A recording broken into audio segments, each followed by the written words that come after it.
Hello dear students, it's time to learn everything में आपका स्वागत है। आज हम चांद से थोड़ी सी गप्पे के प्रश्न उत्तर करेंगे।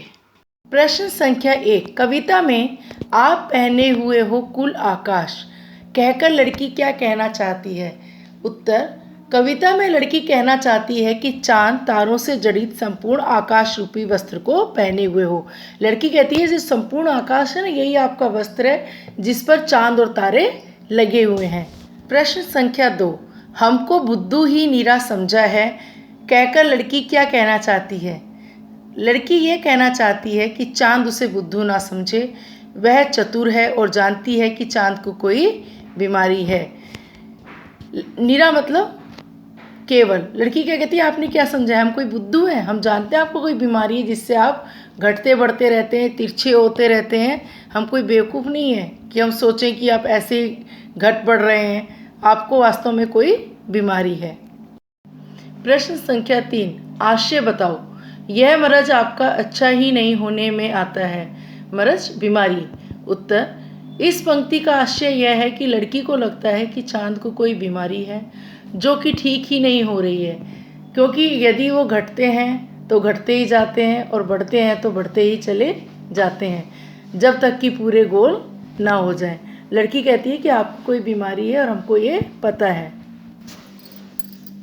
कवि ने चांद से गप्पे किस दिन लगाई होंगी? इस कविता में आए बातों की मदद से अनुमान लगाओ। अनुमान, अंदाजा और कारण भी बताओ। कवि ने चांद से गप्पे निम्नलिखित दिनों में लगाई होंगी। पूर्णिमा, जिस दिन चांद पूरा गोल नजर आता है। अष्टमी से पूर्णिमा के बीच इन दिनों में चांद कुछ तिरछा दिखाई देता है। प्रश्न संख्या 1, कविता में बालिका ने चांद की पोशाक किसे बताया? कविता में बालिका ने पूरे आकाश को चांद की पोशाक बताया। बालिका किसे चांद की बीमारी समझ रही है? बालिका चांद के तिरछेपन को उसकी बीमारी समझ रही है। कविता के अनुसार चांद आकाश में कैसा नजर आता है? कविता के अनुसार चांद पूरे आकाश में गोल मटोल और गोरा चिट्टा सा चमकता हुआ नजर आता है। प्रश्न संख्या 4, बालिका क्यों कहती है कि चांद की बीमारी ठीक ही नहीं होने को आ रही है? बालिका ऐसा इसलिए कहती है क्योंकि चांद घटता है तो घटता चला जाता है और बढ़ता है तो बढ़ता ही चला जाता है जब तक कि वह गोल ना हो जाए। उसे यह एक बीमारी जैसा लगता है। प्रश्न संख्या 5, कविता के माध्यम से कवि क्या संदेश देना चाहते हैं?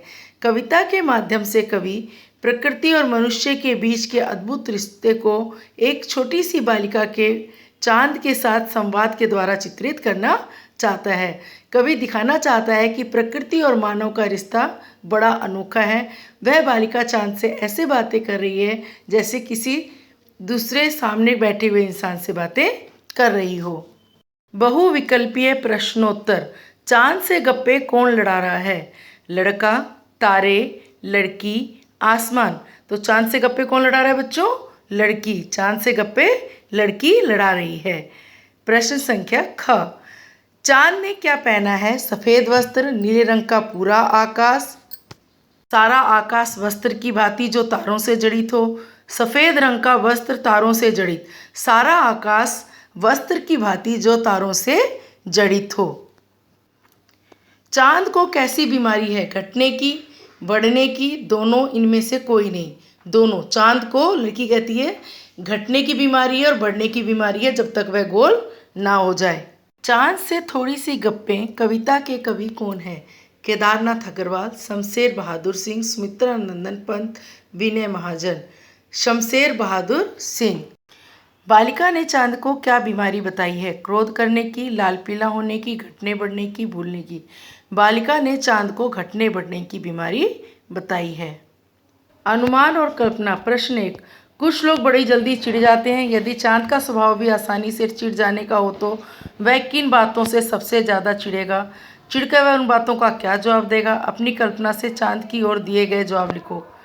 यदि चांद का स्वभाव आसानी से चिढ़ जाने का हो तो वह तिरछे कहे जाने पर जरूर चिढ़ेगा।